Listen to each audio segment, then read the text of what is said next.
Good morning. We're here to talk about scent discrimination and earning the Dog Scout badge.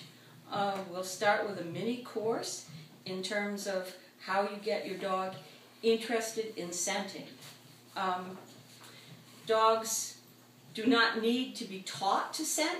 It's a natural response that they have. We see, as people, see things with our eyes and usually discriminate them that way, but dogs actually discriminate with their nose first, and they scent. We need to learn to channel their behavior and to be aware of their behavior, and through positive reinforcement, get the responses that we want. One of the easiest ways, or one of the beginning ways to teach dogs about scent response is to use boxes. You usually start with 4 boxes, or 3, 4, 5. They're all the same. One box will have a reward in it, and the dog will need to determine which box it is. The reward could be either a toy, a favorite toy. These are small boxes, so it would have to be a very small toy, or some type of food. The dogs that we're dealing with today, we have determined that they are scent motivated, so we don't need to do the test that they're food motivated, so that we don't need to do the test as to whether they want toys to play with or food to eat. They want food to eat. So we will start by taking the 4 boxes and putting a treat. Where are the treats? Do we have any treats? Here's the treats. Putting a treat. Will Roxy eat anything? Yeah, but we're going to use them, I think. Ember will eat anything. Yeah, Ember will eat anything. Okay, well then we stop. Yes? No? No? We put the 4 boxes down then? Put the 4 boxes down in a random pattern.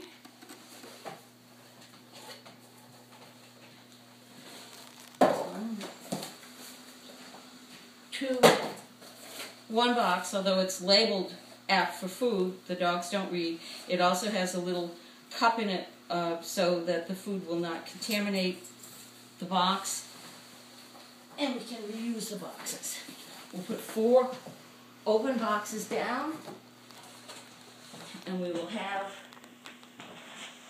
a dog come and search the open boxes. Boxes are an interesting way to begin, a good way to begin. Using them in practice, the dogs get really excited, and they can get really excited over boxes. The goal is to have your dog excited and then to give positive reinforcement for the fine behavior. We're teaching inside. Scent work actually involves 4 different venues. One is boxes, one is inside searches, one is outside searches, and one is vehicle searches. Outside, there are other factors that influence things more, such as the temperature, the winds, and the weather, and the amount of moisture, the amount of dust.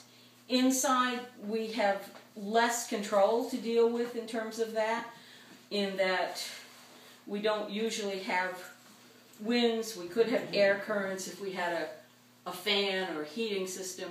We don't seem to have that here, so that won't influence it too much.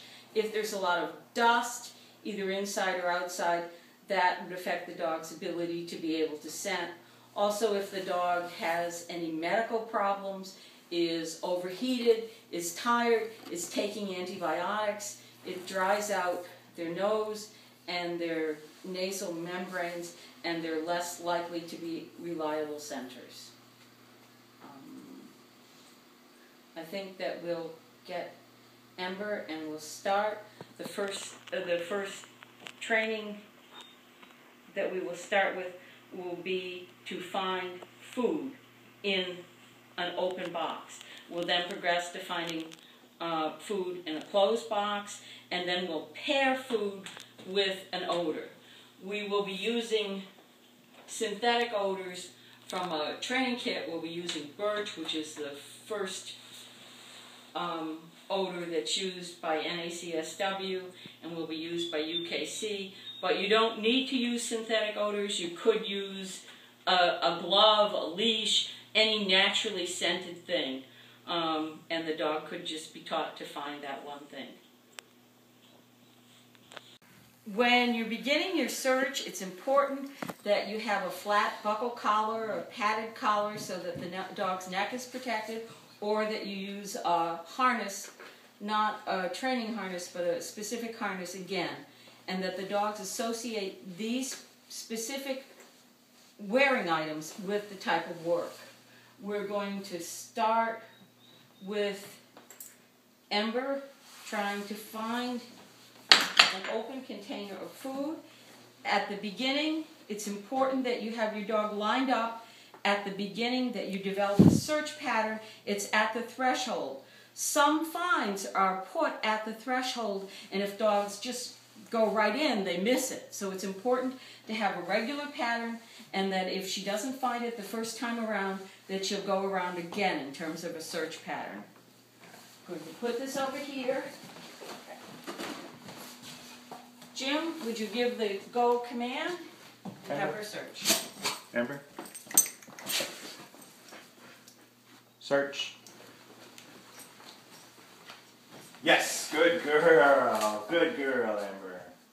Good job. Had no trouble finding that. Yep.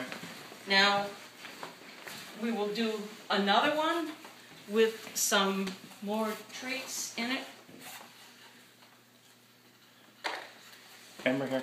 Amber. This time it'll be Sit. they'll be closed. It'll be a little more difficult. Amber, Amber. No peeking. No peeking. The handler and the dog can see where it is. We're not doing blind finds in the beginning because it's important to have positive experiences. Okay, Jim, slightly blind. Amber, search. Good searching pattern. Yes, good girl. Very good. Good girl. Good job. Amber, point here.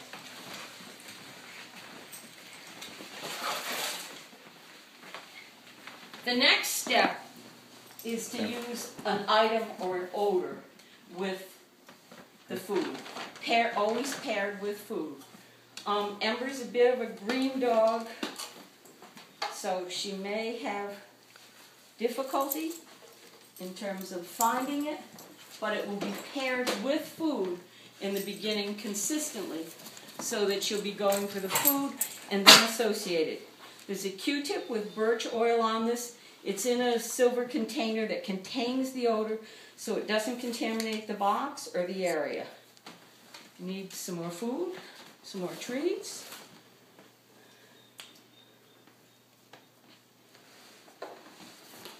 And we'll be putting this, we'll open them up this time because it's new and it's got the odor with the food. Look the same. Please begin. Amber. Search.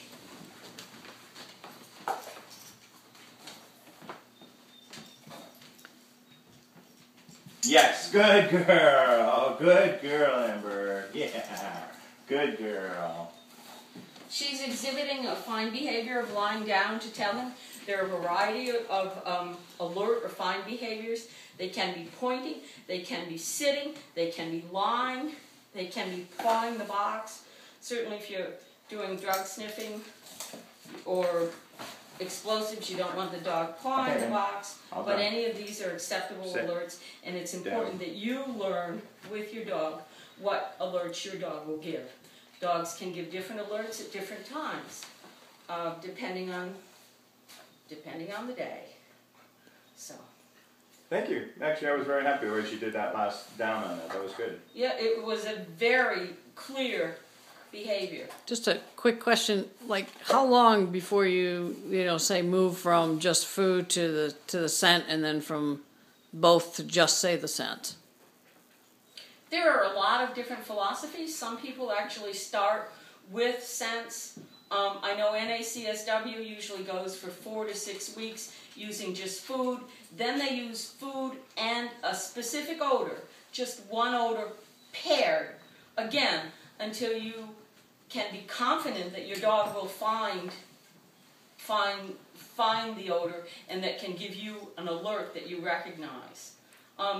And using photographs is an interesting way that you can see what a variety of alerts that your dog will give you. You don't always necessarily know. I mean, I know with my dog, besides actually pointing at it, she licks her lips. If she's licking her lips, that's one of the alerts that she can give me. Ember did a really nice lie down. Often dogs will sit if they're clicker trained with sitting. So it can be a variety of them. You just need to know for your dog which will be used most. And the only way you get that, I think, is with actual experience and practice. Yeah. Okay. And I remember once, I think we even talked once about it in class at one point, where some people will recommend using 2 food bowls and having one food bowl sitting on the top that has holes in it. Actually, I have this. Yeah. This is a smaller food bowl with holes drilled in it, and then a regular one. And if you don't have that kit, or say you're just using a glove or a regular odor, you can put it in the bottom with the food. You put the glove that has the odor on it, put this on top of it, and then put the food so it comes up and you don't contaminate the glove or other right. things. And you actually feed them in that sometimes. Well, you can. Yeah. I actually use these only for training, and actually had to drill this one, if you can see the holes in it. Good. Okay. Thank you. You're welcome.